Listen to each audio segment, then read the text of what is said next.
तो चलिए उस वीडियो में थोड़ी सी गड़बड़ हो गई थी, है ना। तो अभी इस वीडियो से चलते हैं। तो उसमें बात रह गई थी। अभी मैं बात कर रहा हूँ कि वो हम सेकंड यूनिट की बात कर रहे हैं, और जो मैं यूनिट पढ़ाऊँगा अगर उस यूनिट से क्वेश्चन उठता है तो आपके क्वेश्चन नहीं छूटेंगे, इस बात की गारंटी है।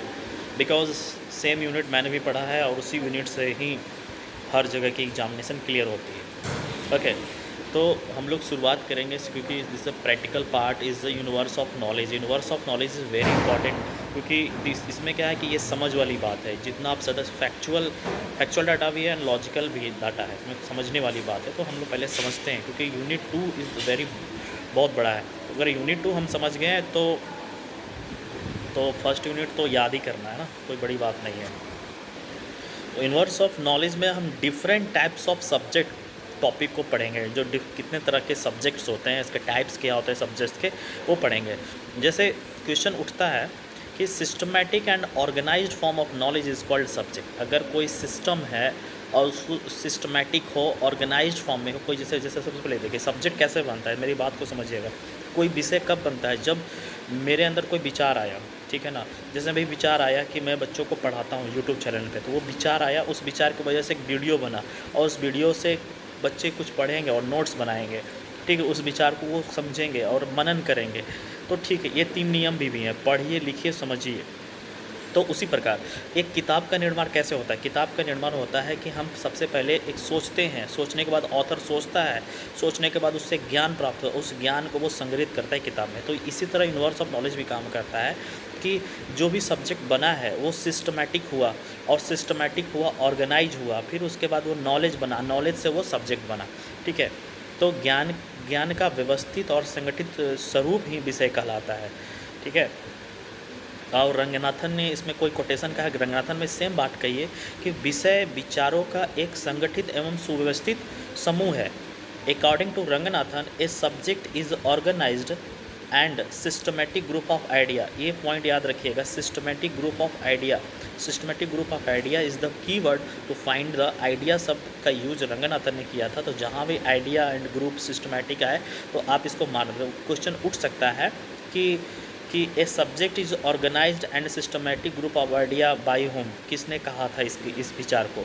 तो आप यहाँ पर रंगनाथन डालेंगे कि कीवर्ड इसका क्या है, ऑर्गेनाइज्ड एंड आइडिया, ठीक है। फिर रंगनाथन के जो विचार थे, आइडियोलॉजी का मतलब होता है विचारधारा। जो भी आइडिया आता है आपके दिमाग में, वो विचारधारा होती है। तो रंगनाथन के आइडियोलॉजी के आधार पर उन्होंने सब्जेक्ट को 3 भाग में बांटा है। 3 भाग में कौन कौन से बांटा है, तो देखिए, basic subject, compound subject and complex subject. मेरे बात को ध्यान से सुनिएगा, आपको सब बात क्लियर हो जाएगी। मैं बिल्कुल आपको क्रीम पढ़ा रहा हूँ, क्रीम मलाई के दही में से छाली निकालते हैं, अरे दही में छाली मिलाकर दूध से भी छाली निकालते हैं, तो वही पढ़ा रहा हूँ, बिल्कुल क्रीम पढ़ा रहा हूँ, ठीक है।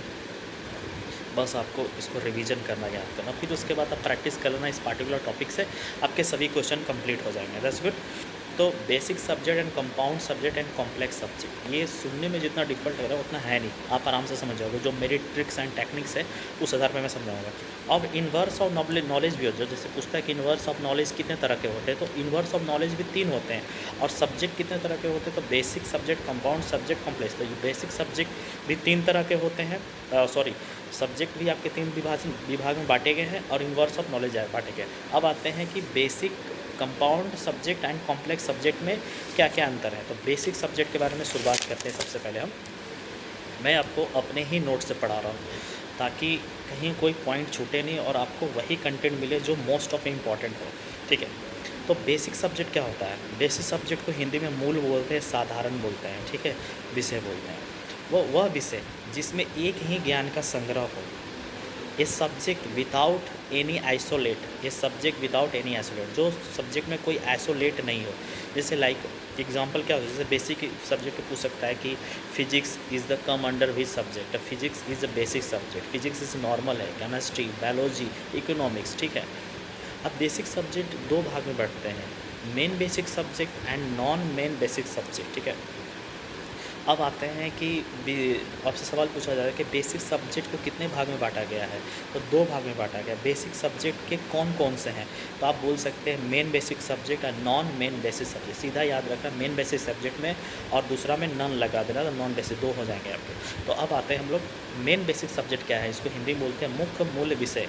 मुख्य मूल विषय का मतलब जो मूल है, जो बेसिक है, जिसकी शुरुआत जैसे फिजिक्स है, फिजिक्स अपने आप में फिजिक्स है, केमिस्ट्री अपने आप में केमिस्ट्री है। जब एक केमिस्ट्री टूटेगा ब्रांच में तब बनेगा ऑर्गेनिक या इनऑर्गेनिक। बायोलॉजी जब टूटेगा, जब इसका सेक्शन बटेंगे तो बनेगा जूलॉजी एंड बॉटनी। ठीक है, आगे पढ़िए। तो मेन बेसिक सब्जेक्ट में क्या होता है कि आपके ये 5 तरह के होते हैं, याद रखिएगा। पूछ सकता है सॉल्व कि मेन बेसिक सब्जेक्ट मुख्यतः कितने प्रकार के होते हैं।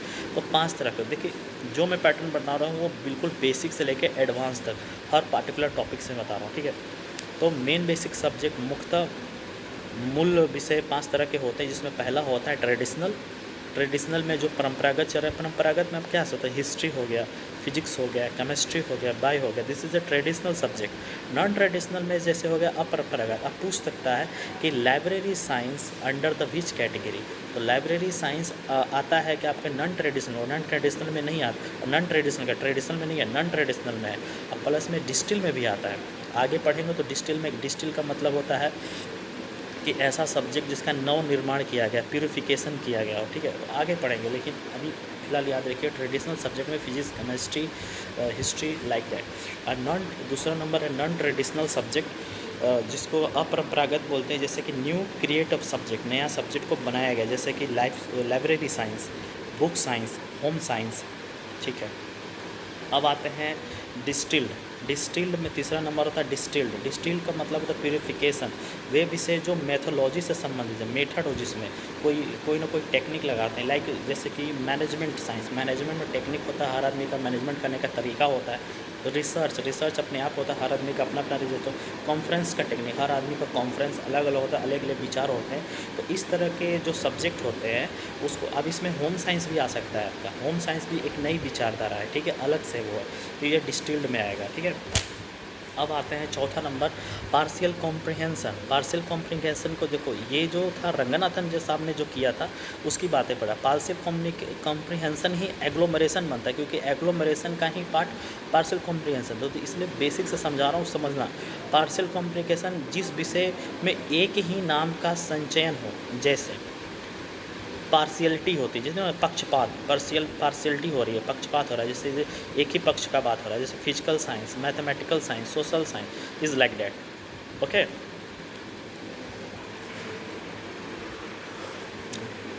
चाय आ गई थी इसलिए चाय को पी रहा था। तो पार्शियल कॉम्प्रिहेंशन मतलब होता है पक्षपात, किसी एक तरफ होता है। जैसे हर चीज़ में साइंस साइंस साइंस लगा रहेगा, physical science, mathematical science, soil science. ठीक है, तो ये इसके एग्जाम्पल हो गए। अब आता है सब्जेक्ट बंडल। देखो, सब्जेक्ट बंडल और विषयों का समूह, इसी को बोलते हैं हम, क्या बोलते हैं हम, क्लस्टर भी इसी को बोलते हैं। देख लो, सभी चीज़ जुड़ेगी। तो इसमें भी आपका सॉइल साइंस भी आएगा, अर्थ साइंस आएगा, ओशियन साइंस आएगा। इस इज ग्रुप ऑफ सब्जेक्ट। ठीक है, अब आते हैं नॉन मेन बेसिक सब्जेक्ट, जो कि हमारा बेसिक सब्जेक्ट के 2 भाग थे, जिसमें से हमने पहला मेन बेसिक सब्जेक्ट को चर्चा कर लिया है। अब नॉन मेन बेसिक सब्जेक्ट है, जो 4 प्रकार के होते हैं। कौन कौन से हैं? तो canonical classes is same like a traditional subject. Canonical subject क्या है कि उस same like a traditional subject की तरह है, लेकिन इसमें क्या होता है ना कि मुख्य विषय से विभाजित होकर बनने वाले सब्जेक्ट होते हैं। जैसे मेन सब्जेक्ट से विभाजित हो गए, लाइक मैथमेटिक्स हमने लिया है, तो mathematics is the basic subject, और इससे विभाजित होकर नंबर सिस्टम बना, एल्जेब्रा बना। This is the canonical classes of subject. तो पूछ सकता है कि नॉन मेन बेसिक सब्जेक्ट के आधार पे नंबर सिस्टम किसके कैटेगरी में आएगा, तो आप वहाँ बोल सकते हो कैनोनिकल क्लासेस के अंदर का। केमिस्ट्री भी हो गया, जैसे ऑर्गेनिक एंड इनऑर्गेनिक, कार्बनिक, ये सब चीज़ हो गया, सभी है। उसके बाद स्पेशल विषय घटक आएंगे, विशिष्ट घटक।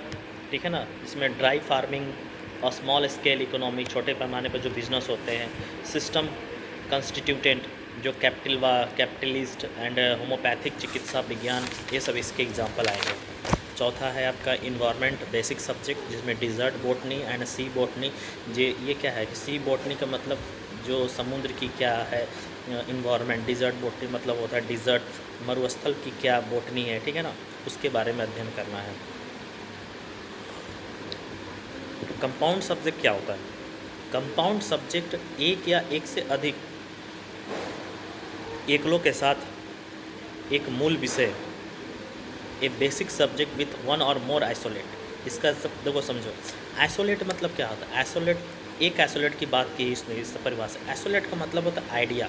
एक बेसिक सब्जेक्ट के साथ एक नई आइडिया जुड़ती है तो वो बनती है कंपाउंड सब्जेक्ट। जैसे कि basic education in adult, education in adult, तो एडल्ट एक विचार है। एडल्ट के जगह आप यंग, एडल्ट के जगह हम कर सकते हैं मैन कर सकते हैं, वुमेन कर सकते हैं, और क्या कर सकते हैं, ओल्ड मैन कर सकते हैं। लेकिन आपका बेसिक सब्जेक्ट तो एजुकेशन है। एजुकेशन तो किसी को दिया जा सकता है, एजुकेशन एक बंदर को भी दिया जा सकता है, बताया कुत्ते को भी एजुकेशन दिया जाता है। तो दिस इज़ द बेसिस जो है, कुत्ता, मैन, एडल्ट इज़ द एक आइडिया है, एक विचार है कि नहीं उन्हें भी एजुकेशन देना है। तो दिस इज, जब देखो कंपाउंड में क्या होता है, जब दो चीज़ मिलता है तभी कंपाउंड बनती है। ओके,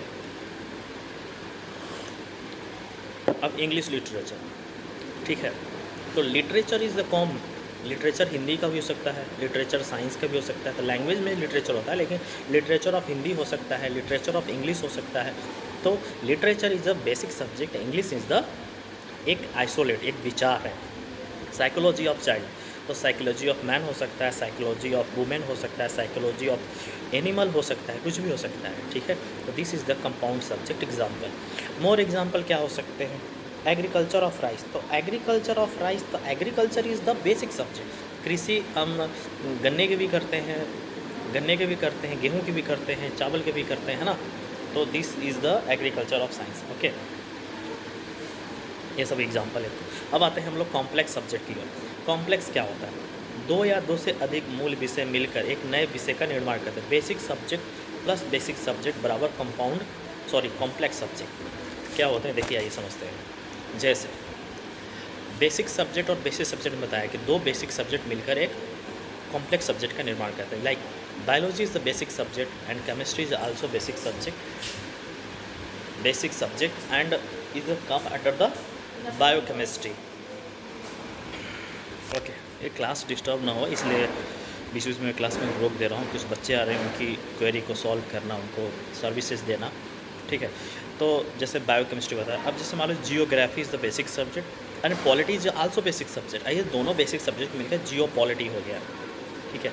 अब मोर एग्जाम्पल देखते हैं। Impact of information technology on library science, तो impact of information technology on library science is क्या होगा कि information technology and library science is the दो बेसिक दो अलग अलग बेसिक सब्जेक्ट।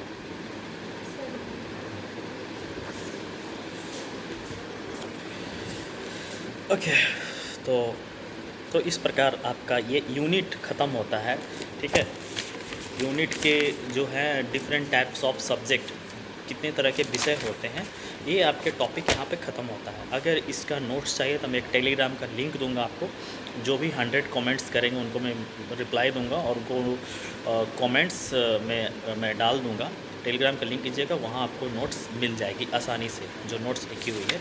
और मुझे पता है इससे बाहर क्वेश्चन इस पार्टिकुलर टॉपिक से नहीं बन पाएगा, क्योंकि हमने यूनिट को इतना ब्रेक डाउन किया, हर छोटे छोटे पार्ट में किया है कि वो उससे बाहर आ ही नहीं सकता। और हम नेक्स्ट टॉपिक जो structure of universe of knowledge में पढ़ाई करेंगे। जैसे कि structure of universe of knowledge में क्या है कि डाइकोटोमी, डेकाटोमी ना पॉलोकोटोमी जो थी, सीसी एलसीसी बहुविभाजन की कैटेगरी में आती थी, उनको कैसे क्या हुआ, डाइकोटोमी क्या है, इसके स्केल ऑफ बीइंग क्या है, इसके बारे में आगे हम नेक्स्ट वीडियो में चर्चा करेंगे।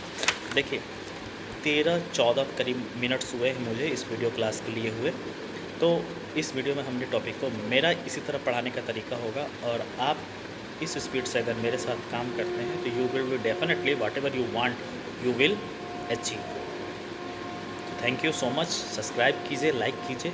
और ये सब कहने वाली बात नहीं है, तो आपकी इच्छा के अनुसार है, आपको अगर यहाँ से कुछ बेनिफिट मिलता है, क्योंकि this is the dedicated to library professional. ये सभी लाइब्रेरी प्रोफेशनल के लिए फ्री ऑफ कॉस्ट अवेलेबल है, आप इसको यूज कीजिए।